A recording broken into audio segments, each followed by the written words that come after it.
Okay, so I've got a little mini fridge given, but it does have a fault on it in that it's continuously on, it won't regulate itself.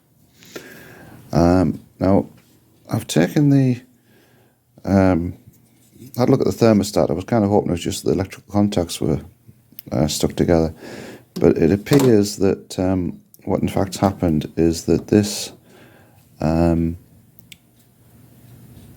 thing here, which is supposed to operate the switch based on the temperature, is in its fully extended position at all times. So I'm guessing what's happened is, if it works the way I think it works, is that this is like a capillary tube, and that and for some reason it's developed a leak and is, it's sprung out. That's what I'm hoping anyway. Now, I did have trouble, well not trouble, the genuine parts seem to be quite expensive, but I went on the internet and I found this relatively inexpensive part, which looked physically similar.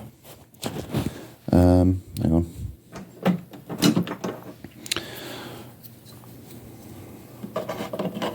Yeah, so that's what it looked like originally before I started ripping it all apart. And of course, this bit went in there like that and operated the switch. But this does look very, very similar. It's got a different part number.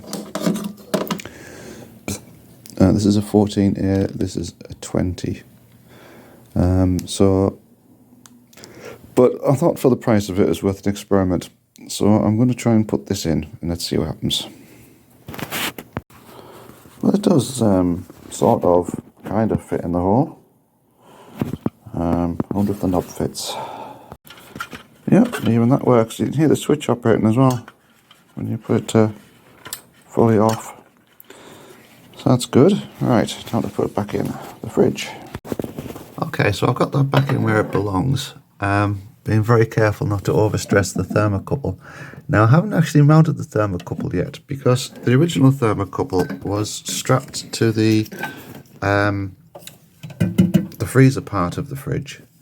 But what I don't know is whether this thermocouple and this thermostat is designed purely to work on fridge temperatures or freezer temperatures. So I guess I'm going to find out. Okay, so I put that together and it's working. Should be able to hear the fridge with a bit of motor with a bit of luck. There we go. And yeah, definitely starting to get cold. So, but that's no further forward than what it was when I got it. What I need to now get it to do is to turn off when it reaches a set temperature. Okay, it's been running for 24 hours now.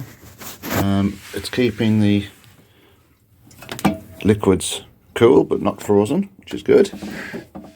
In the ice making compartment there is a layer of ice, so that's obviously below zero.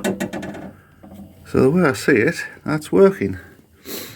And it's being put into where it's going to live, which is in the corner of the well, the study really.